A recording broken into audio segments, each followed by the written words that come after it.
आप सभी सुन रहे हैं नितेश पाठक इंटरटेनमेंट की प्रस्तुति।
साजे मून में अच्छी तोरा कहू हमको ना भद्रकाली अम्बे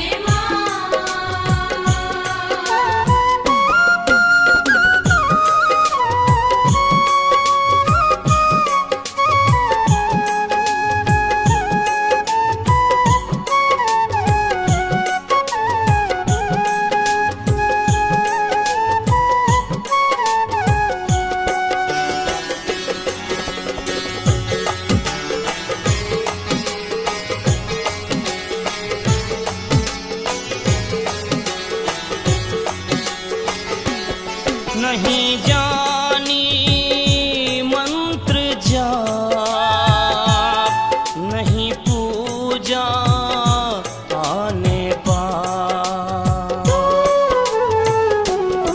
जहिया सा नाम सुन लऊं हे हरई छी तोरे बा तेरा वाली बल प्रदा तोरा पूजू हमको ना भद्रकाली अम्बे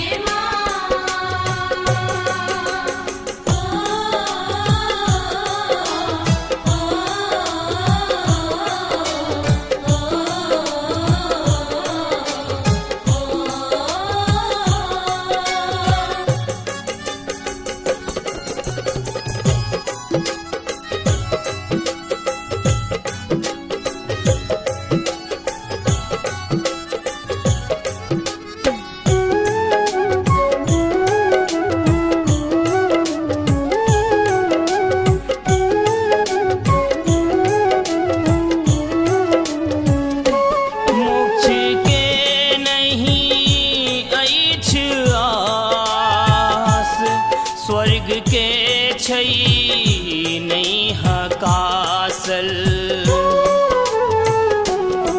एक झलकी लेल मैया कहिया सा छी पियासल। हे विमला विजया तोरा पूजू हमको ना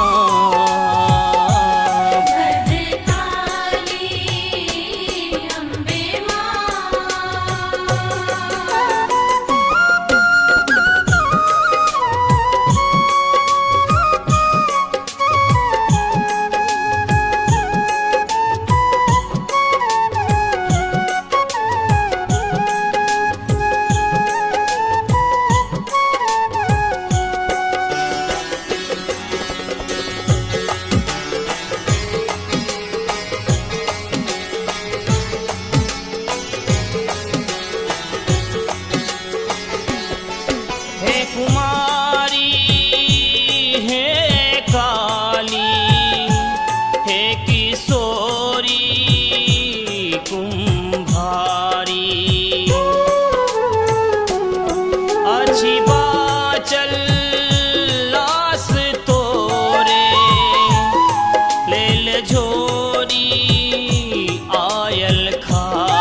काली अम्बे माँ